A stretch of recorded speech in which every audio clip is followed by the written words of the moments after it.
Welcome back to this faith group's study, By What Authority? Biblical Authority Today. In the first three sessions, we considered some general principles and background issues to this question. What is the Word of God? The authority of the Bible, the book itself, how the canon was formed, and then how to read the Bible as various kinds or genres of literature. There's a lot of different ones included in the book. But starting with this session now, we're going to look at three case studies surrounding biblical authority. These are issues that have generated sharp critique from unbelievers, but they've also caused some confusion among Christian believers. And so these are examples where the rubber of biblical authority hits the road of particular issues. Now, these are three common ones, but there are many other examples that we could raise here. And so our goal goes beyond just the specific explanations of these three issues. We hope that you will also note the methods, the principles, the convictions that are at work as we work through these three case studies. And our hope is that that will help to equip you then to deal with other disputes that may come up around the authority and teaching of the Bible. So we begin with the accounts of creation in Genesis 1 and 2. They have been a major source of controversy, at least since the 18th century Enlightenment. Starting then, a stream of scientific discoveries appeared that didn't quite fit the description in the biblical accounts. Charles Darwin's theory of evolution became a special point of contention. And really the main objection there was what it meant for human dignity. Can humans bear God's image and be descended from apes at the same time? Well, in the light of all these discoveries, some Christians reacted very defensively, insisting that the science is wrong. In fact, even to this day, there are young earth creationists who are duking it out with paleontologists over those questions, and in very intelligent, cogent ways. But I think that a common fallacy lies behind all of that conflict, and that is that it must be a binary choice. Either science is right and the Bible is wrong, or the Bible is right and science is wrong. And worse yet, both sides of the issue have claimed that somehow the reliability of the entire Bible is at stake. I have heard devout Christians say that if the earth was not made in 6 24-hour days, then you can't trust that any of it is true. And in that way, I think well-meaning Christians have needlessly painted the faith and the Bible into a corner. But in fact, all of those battles have generated much more heat than light. First of all, it's important to note that the conflict between science and the Bible, or Christianity, has been vastly overstated. The truth is that most early modern scientists, including some responsible for the most significant discoveries of the modern world, were devout Christian believers. Many of them were monks, nuns, or professors of theology. And they sought to understand nature, or what they then called natural philosophy, in order to glorify God. I mean, when Nicholas Copernicus wrote his book proposing a heliocentric model of our planetary system, the book was published by a Lutheran pastor, Andreas Osiander. But secondly, there really is no need to assume that science contradicts the biblical accounts. Earlier this summer, we went to an exhibit on the Big Bang at the Copenhagen Planetarium. And while we were there, we watched a video featuring several astrophysicists talking about what science currently believes happened before, during, and right after the Big Bang. And those scientists in the video said very clearly that their understanding did not make it necessary for God to exist. They didn't deny that God could exist, it just wasn't necessary. And yet, as they described these phases of this origin of creation, I was struck by how carefully they match the development described in Genesis 1. Now, that's not a claim that the author of Genesis knew about the Big Bang, but rather that a text inspired by God reflects what may well actually have happened. So what authority do the creation accounts have in a scientific world? Well, as we talked about in the last session, the first thing to do is to recognize what kind of literature they are. It's very natural for us to read the creation accounts as history and or science. In fact, many modern believers and skeptics alike insist on doing that. And in one sense, of course, that is what they are. I mean, the author of Genesis 1 and 2 does claim that the God of Israel created the world as an event in history. In fact, in Genesis 1, 6 through 8, the description of the cosmos there reflects known ancient thinking about how the world is made. But the ancient people didn't understand history or science the way that we do today. Primeval history was mostly lore or mythology, larger-than-life tales to tell larger-than-life truths. They did not claim to be eyewitness accounts, but they weren't pure fiction either. They were told to illustrate big, overarching realities of life. And many of them began with life the way it is and then tried to work backward to explain its origins and why it is the way it is. Well, ancient science was largely deduced just from everyday observations. If you look again at the cosmology in Genesis 1, verses 6 through 8, you can easily imagine that people knew if you dug deep enough in the ground, you would hit water, could have a well, and that sometimes rain or snow fell from the sky, but not always. And so there must be water below the earth and water above the earth, and there's some kind of a big plexiglass dome that separates them, that has windows in it that God can open to let the rain or the snow fall. Now that understanding of the structure of the world was not developed in Israel. It probably came from Babylon, which just suggests that the author of Genesis 1 plugged the best science of the day into his account of the creation of the world. We know now, of course, that understanding of the cosmos is not accurate. But the author's point is that God, the God of Israel, created the world, however it's built. And as we continue forward, whatever science may learn doesn't change that conviction, that witness. But if they are not science and history in the modern sense of those terms, what type of literature are Genesis 1 and 2? Well, if you go back in Genesis 1, look at the refrain in verses 5, the back half of verse 8, verse 13, 19, and 23.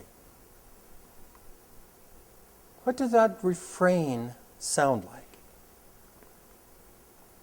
Well, it's very much like a litany that was probably used in services in the temple in Jerusalem. The priest would describe what God did on each day, and then the people would respond, evening and morning, on the first day. That is, Genesis 1 and 2 are chiefly testimony, teaching about God as the creator of the world and God's will in creating the world. So the point is simply to declare that the God of Israel is the one who created all things. And also then to testify to God's goal and purpose and achievement in creating the world.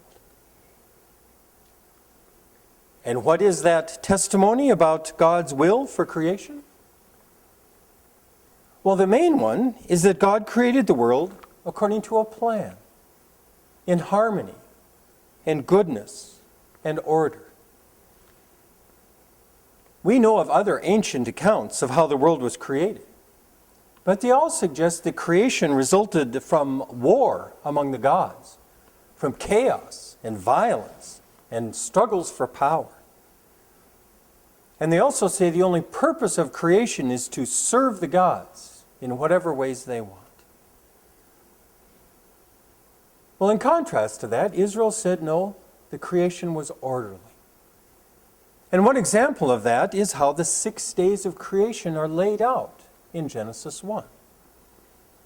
On days 1, 2, and 3, God made key spaces in creation. Separated day from night, the sky from the earth, the water from the dry lands. Then on days 4, 5, and 6, God populated each of those areas. The sun, moon, and the stars, the birds, fish, and plants, and then animals and humans. And then on day 7, God celebrated, rested, rejoiced in the good creation that he had made.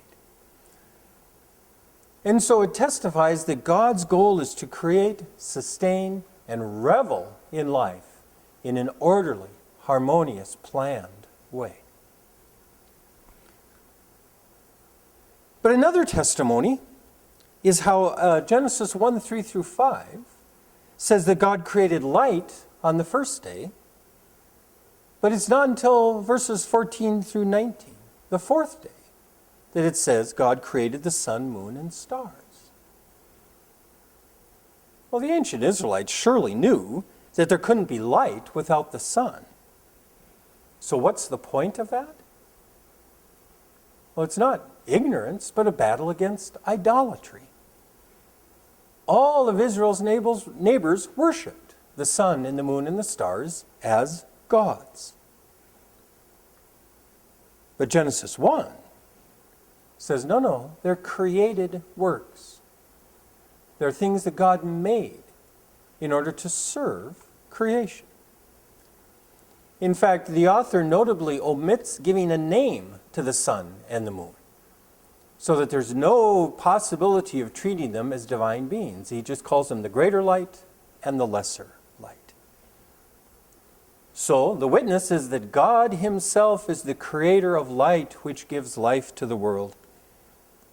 And then God handed over that function to the sun, the moon, and the stars in a way that would serve humanity both by day and by night.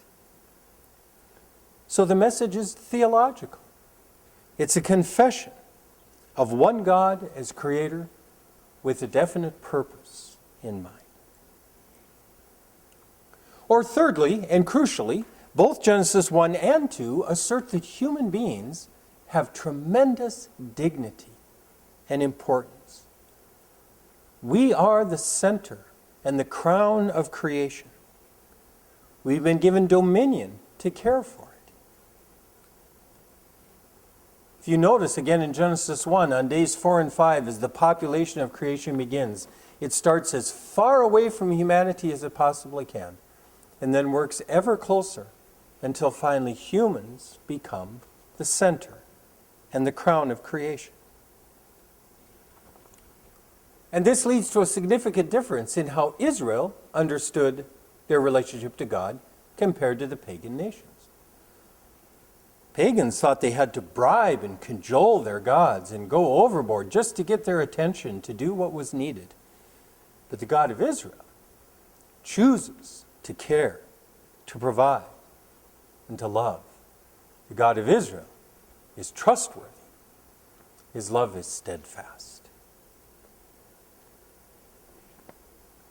Well, on the flip side of this testimony that Genesis 1 and 2 give, modern science and history cannot answer the questions who or why. Science in particular takes pride in not even trying to do so. And history, of course, depends on records and archives that clearly didn't exist in the beginning. Only faith testifies that God is the creator and witnesses to God's purpose in making creation. And that means that there is no necessary conflict or irreconcilable differences between faith and science or history. And I think that's an enormous relief to people who think or have been taught that they must choose. I've often said that for many children, their first faith crisis is when they discover there are no dinosaurs in the Bible. They've seen the fossils. They know they existed, but they're not there, not described anywhere in the Bible. And so they assume again, one must be right, the other must be wrong. But in reality, the Bible and the science and history simply serve different purposes. So I'm convinced that if the authors of Genesis 1 and 2 time traveled to our day and learned all about modern science, they'd respond, oh, so that's how God made it. Interesting. But God still made it. You understand that's the point, right? And as science continues to change, as it does, for example, the theory of evolution is not nearly as settled as is often presented. The Bible still answers who and why.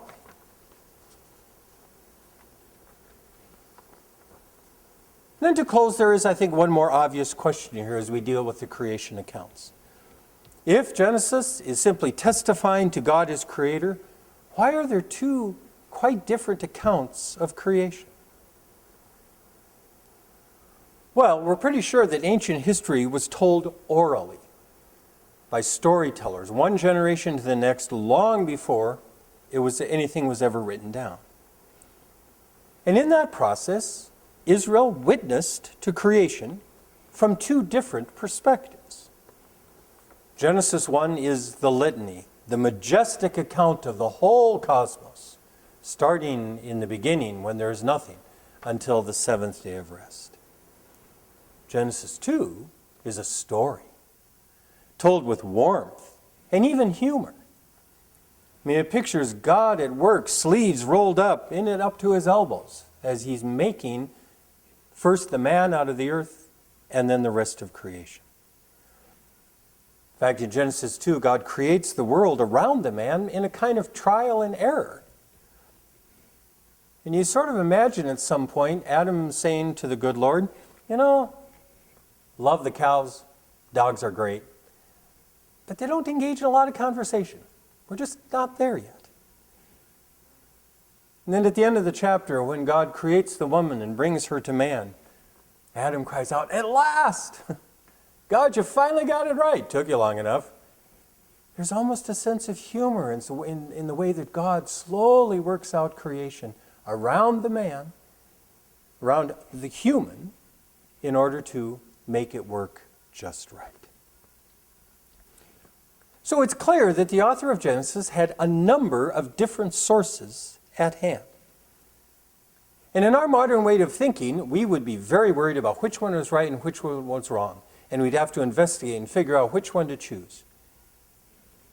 The author of Genesis saw both as testimony. Just set them side by side.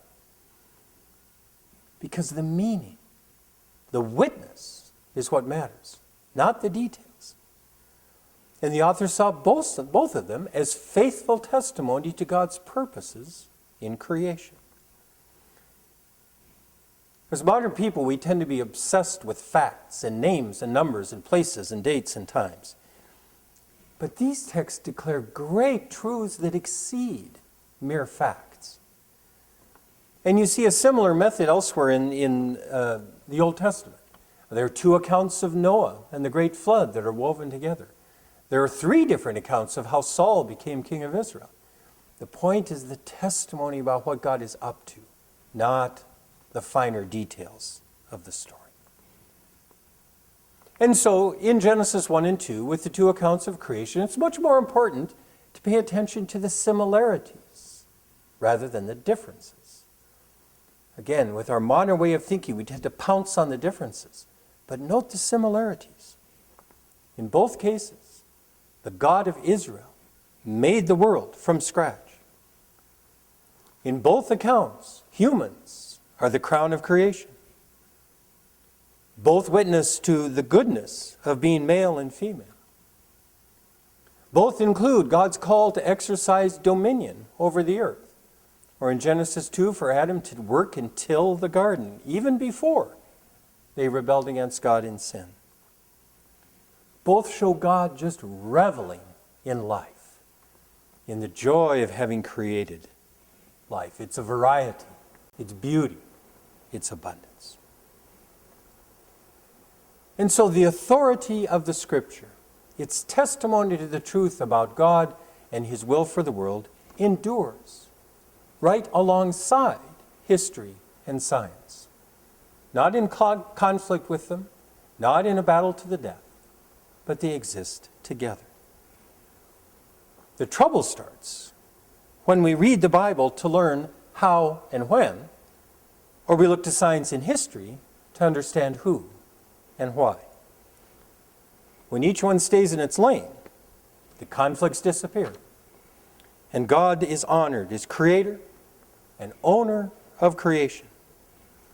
No matter how exactly that process may have occurred. Well, enjoy some conversation now in your small groups, and we'll look forward to seeing you for the next session.